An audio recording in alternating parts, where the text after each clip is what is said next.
saying that audiences will always line up to see her no matter what she does. Every premiere and everything I do, people will wait in line to see. You know what's interesting about all of this is that the only person waiting in line to see Snow White was Rachel Zegler.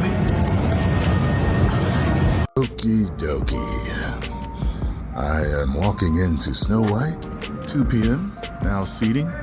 Let's see how empty it is. I hope it's off the book we go. I hope. Sound like I hear a couple of people.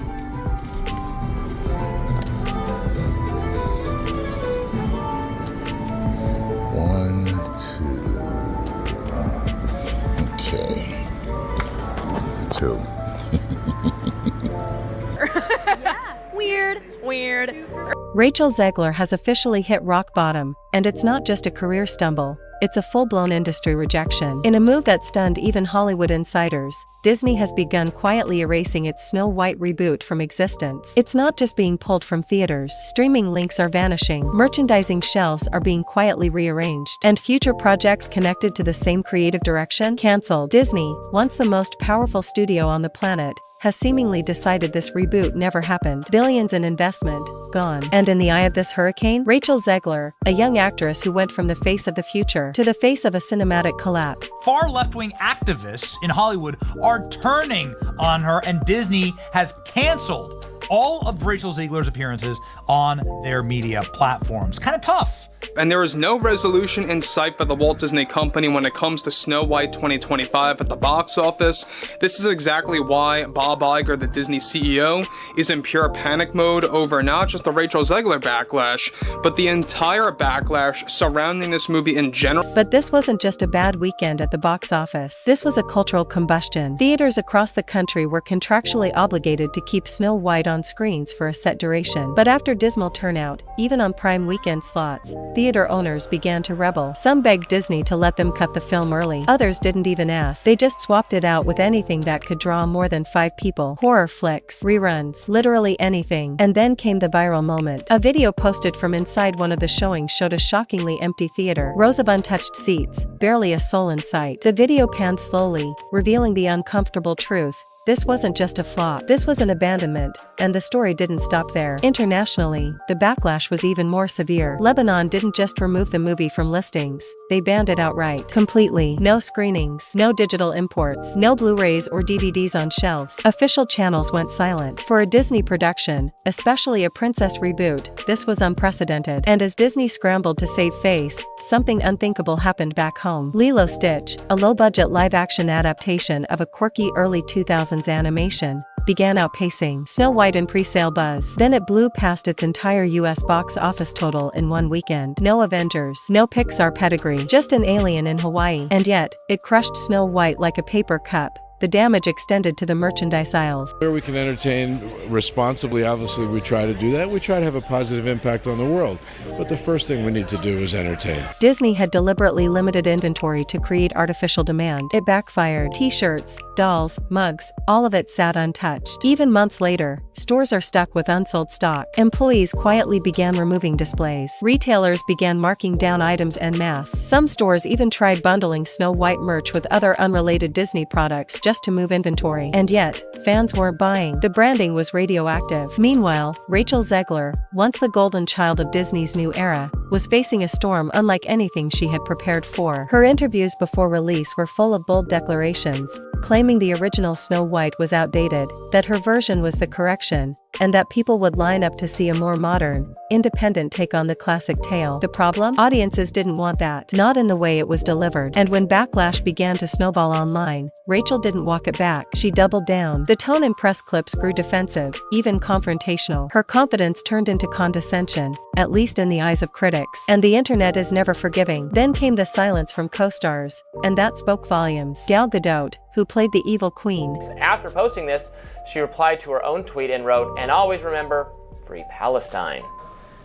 We would see people not condemning Hamas,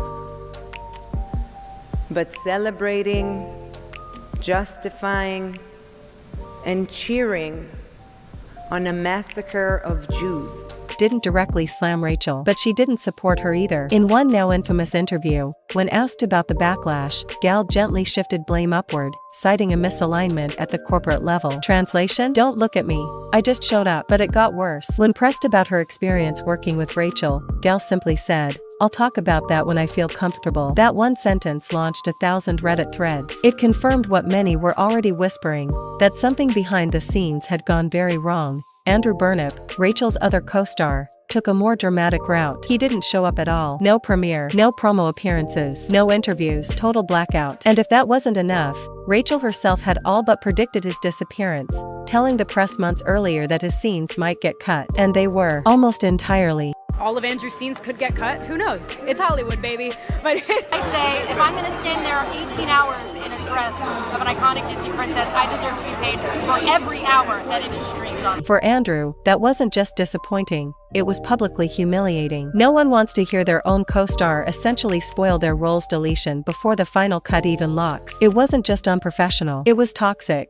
Then came the quiet death of Disney's next big bet, Tangled. The Rapunzel reboot was well into pre-production. No teaser, no trailer, but insiders confirmed development was humming along. And early leaks said Rachel Zegler was being heavily considered for the lead. That was before the collapse. After Snow White, Disney hit the brakes, hard. No announcements, no recasting, just a complete shutdown. For Disney, it wasn't worth the gamble. Another $100 million budget? Another wave of online hate? Another misalignment of fan expectations? They decided it wasn't worth the PR firestorm. But perhaps the most heartbreaking moment of all, and the one that truly sealed the narrative, came when Rachel attended a screening of her own movie. With flowers in hand and a smile for the camera, Rachel Zegler is watching her box office flop, Snow White, in an empty theater. The level of delusion should be studied, actually. I'm getting serial killer vibes. Yeah, people better be careful around Rachel Zegler is happily watching Snow White in an empty theater. You know, it's so funny. These are like the look of people. Like, does this actually look like a happy person? It's always in the eyes, man. It's always in the eyes. If you cover up the mouth and you look at just the eyes, no, you see evil, in fact. Right? She posted a celebratory photo, but the background told a different story. The theater was nearly empty. A few scattered attendees. No lines, no buzz, just her, posing in front of a ghost town. It was meant to be a moment of pride. It became a meme. Captions like Snow White and the 7 empty seats flooded social media. Others joked that she'd brought flowers to a funeral. Some said she looked like she was hosting a press junket for a haunted house. The numbers were the final blow. Snow White failed to even cross $100 million domestically, an unheard of number for a Disney tentpole film. Even the critically panned The Haunted Mansion remake outpaced it. The IMDb score fell into dangerous territory, with user reviews piling up day after day. Right there, zoom in right there, that's it. 163,000 rating, of which it got 1.6, not out of 5.